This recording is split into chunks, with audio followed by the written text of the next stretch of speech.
In questi anni ho avuto l'opportunità di conoscere davvero la mia regione. Attraverso i social ho incontrato molte persone, ascoltato storie, sogni, preoccupazioni. Sento che è arrivato per me il momento di mettermi in gioco per il bene del mio territorio e per il bene della mia gente. È una sfida difficile, ma sento di essere all'altezza, perché credo nel Veneto e credo nel futuro. Se anche tu vuoi che una persona davvero onesta si occupi della nostra regione, allora il 23 e il 24 novembre fai la scelta giusta.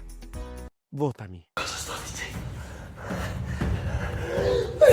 Candidarmi alle regionali, abbracciando un partito che magari neanche rappresenta i miei ideali. Occuparmi di sanità, agricoltura, bilanci, trasporti, energia, senza nessuna reale competenza, solo perché sono bravo a parlare in video e a manipolare l'opinione pubblica. E tutto questo per 6.600 euro al mese, più un rimborso forfettario esentasse che può arrivare anche a 4.500 euro mensili.